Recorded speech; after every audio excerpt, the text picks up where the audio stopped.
Larry Bird hangs it up August 18, 1992. On August 18, 1992, celebrated Boston Celtics forward Larry Bird retires. Bird was a high school basketball star in his native Indiana. After graduation, he received a scholarship to play for legendary coach Bobby Knight at Indiana University, one of the finest teams in the country. However, Bird was homesick and uncomfortable in the spotlight in Bloomington and left the school after 1 month. He returned to French Lick, his hometown, and eventually enrolled at the smaller Indiana State, far from a basketball powerhouse. There, Bird was a one-man offense, averaging 30 points per game as a sophomore, junior and senior. He led the Sycamores to an undefeated record in his senior season, 1,978-79. Before losing to Earvin O. Magic Johnson's Michigan State Spartans in the most viewed NCAA title game ever. Bird entered the NBA in 1979 and had an immediate impact on the league,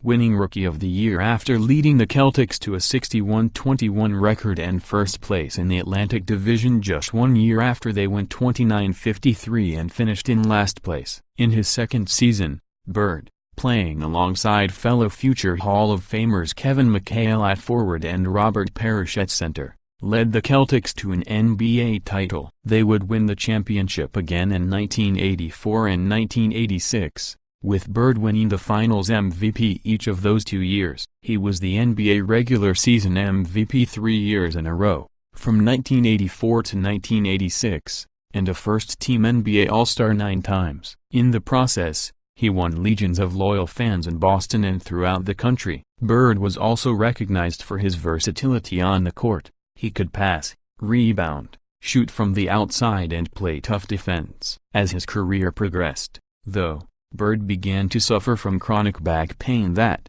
by the 1990s, limited both his playing time and his effectiveness. The final triumph of Bird's career came at the 1992 Barcelona Olympics, his first Olympics and the first in which professional players were allowed to participate. The much-hyped USO Dream Team, which also included his good friend and rival Magic Johnson, Michael Jordan and Charles Barkley among other NBA greats, may have been the best basketball team ever assembled. They wowed the world with their amazing play, easily brought home the gold and appeared to have a spectacularly good time in the process. In 1992, at the age of 35, Bird's back condition finally rendered him unable to play. At an emotional press conference in Boston to announce his retirement, Bird explained, "Oh, the last couple of years have been very tough on me, on my back and on my body. It was very hard to deal with, day in and day out." NBA Commissioner David Stern released a statement that read in part, "Oh, quite simply,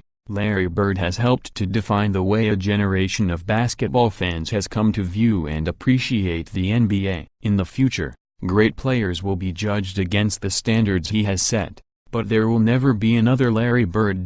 Bird did not disappear from the NBA after his retirement from the court. He remained in Boston, working as a special assistant in the Celtics front office until 1997, when he was hired as head coach of the Indiana Pacers. In 1998, the same year he was elected to the Basketball Hall of Fame, he led the Pacers to a 58-24 record, the best in team history, and was named NBA Coach of the Year. Bird later became the team's president of basketball operations.